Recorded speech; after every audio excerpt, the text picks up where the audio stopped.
Ça va faire bientôt 3 ans que je me suis lancé dans la photographie, mais en réalité c'est une envie viscérale qui m'accompagne depuis les débuts de mon enfance. Mais depuis que j'ai reçu mon premier et seul téléphone en 2020, ma passion pour la photographie n'a fait que grandir, et depuis ce temps-là je n'ai pas acheté d'appareil photo. Le comble pour un photographe, vous me direz.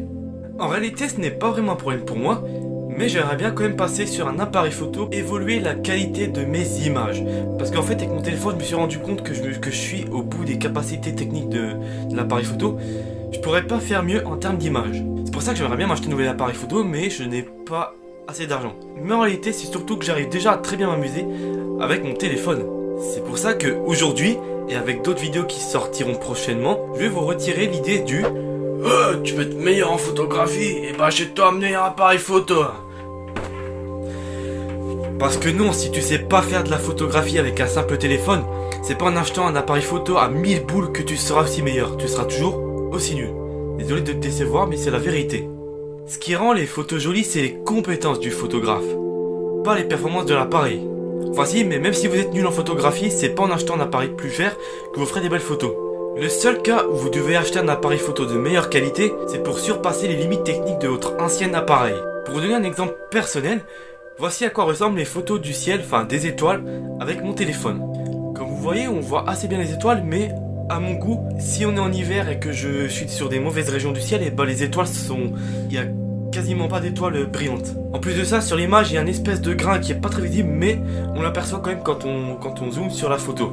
Mais surtout, je n'ai pas la possibilité de photographier en RAW, ce qui rend quasiment impossible le traitement. C'est pour ça que moi, je peux acheter un meilleur appareil photo pour pouvoir surpasser ses limites techniques. C'est juste pour ça, pas pour être meilleur, parce que je suis déjà bon en photographie. Et donc, je vais te convaincre que tu peux te lancer dans la photographie amateur, voire professionnelle, avec du matos pas cher. Parce que bien évidemment, il y a plein de choses à photographier. La foudre par exemple, ou les étoiles, ou la lune, ou les arbres. Bref, vous avez plein de choses à photographier. Ces sujets et techniques de photographie qui sont surtout réservés au téléphone, mais en réalité vous allez voir que c'est exactement la même chose pour les appareils photo, auront tous leur propre vidéo. Aujourd'hui, on va juste voir les bases de la photo. Et vous allez savoir aussi quelle est l'utilité de tous les paramètres du mode pro de votre caméra de téléphone. Parce que oui, ce mode sert à quelque chose. Et bah c'est parti, commençons tout de suite.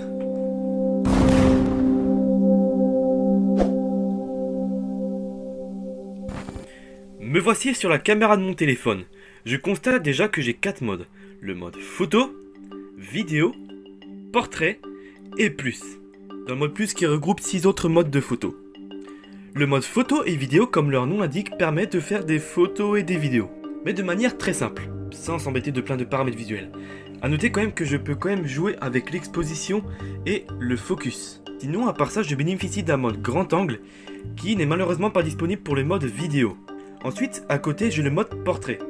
Comme son nom l'indique, ça permet de faire des portraits mais avec une facilité déconcertante. C'est une sorte d'intelligence artificielle qui crée son propre flou d'arrière-plan, mais de manière beaucoup plus intense que si je prenais une photo avec le mode photo normal.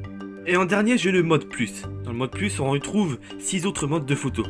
En réalité, c'est plutôt 4 car le mode stickers et Google Lens, je les utilise pas du tout, car c'est pas des modes des photos. Donc on va se concentrer sur ralenti. Comme son nom l'indique, ça permet en fait de faire des ralentis. Je sais que certains modèles de smartphone proposent un ralenti de quelques secondes seulement. En fait, ça va filmer à la vitesse normale et pendant quelques secondes, ça va filmer en ralenti. Puis ensuite, ça va filmer en vitesse normale et ça va se couper. Mon téléphone, quant à lui, a un ralenti constant. Ça veut dire que toute la vidéo sera filmée avec le même ralenti. Ensuite, juste en dessous, j'ai le mode timelapse. Je n'utilise plus trop le mode timelapse car j'utilise une autre technique pour faire mes propres timelapse. J'utilise ce mode seulement quand j'ai pas le temps de faire des timelapse avec cette autre technique. Et encore en dessous, j'ai le mode panorama. C'est un mode qui me permet de faire mes propres panoramas. Mais comme vous pouvez le voir, je peux seulement faire des panoramas sur l'horizontale. C'est pour ça que je n'utilise plus ce mode panorama, car j'ai téléchargé une application qui s'appelle Microsoft ISE, disponible sur PC, qui me permet de faire mes propres panoramas à partir soit de fichiers photos, de plusieurs fichiers photos, soit d'un fichier vidéo. Grâce à ça, donc, je peux faire tous mes panoramas à la guise avec n'importe quel format que je veux. Je peux par exemple faire des formats verticaux, je peux par exemple faire des formats avec le format 9/16e, qui me permet d'occuper toute la place de l'écran, plutôt qu'une bande étroite sur une partie de l'image. Et pour finir, on a le mode le plus intéressant de la photographie, le mode Pro ou Expert. C'est le mode qui va en fait permettre de transformer ton téléphone en un véritable appareil photo, car tu vas pouvoir jouer avec tous les paramètres visuels. J'ai le paramètre EV. Le paramètre EV en fait c'est l'exposition de la caméra. Donc là je suis en exposition -2 et là je suis en +2. Ensuite juste en dessous j'ai le mode AF. AF c'est un acronyme anglais, ça veut dire Automatic Focus. Le focus automatique. Et donc en fait ça va régler le focus selon l'endroit où je regarde avec ma caméra. Comme vous pouvez le voir, la valeur elle se règle toute seule. Mais par contre si je bouge moi-même l'autofocus, vous allez voir que l'acronyme a changé, maintenant c'est marqué MF. C'est pour dire Manual Focus. Le focus manuel. Et maintenant le focus va plus du tout bouger. En dessous j'ai WB. C'est aussi un autre acronyme anglais qui veut dire White Balance. La balance des blancs. Pourquoi ? Et parce qu'en fait on va jouer avec la température pour faire en sorte que les blancs soient blancs. Parce qu'il y a certains endroits où la luminosité ambiante est plus bleue ou plus jaune. Si je diminue la température au minimum, vous pouvez constater que l'image est bleutée. Par contre si je le monte au maximum, l'image est orange. En fait ça va servir à compenser la luminosité ambiante. Par exemple là je constate que la luminosité ambiante est beaucoup trop orange. Donc je vais diminuer la température pour faire en sorte que mes blancs aient une teinte blanchâtre. Mais ça veut dire que si je retourne dans un endroit où la lumière est beaucoup plus bleue avec les mêmes paramètres, et ben je constate comme un filtre bleu dans la photo. Donc je vais augmenter la température pour faire en sorte que les blancs soient blancs. Ensuite tout en dessous j'ai les ISO.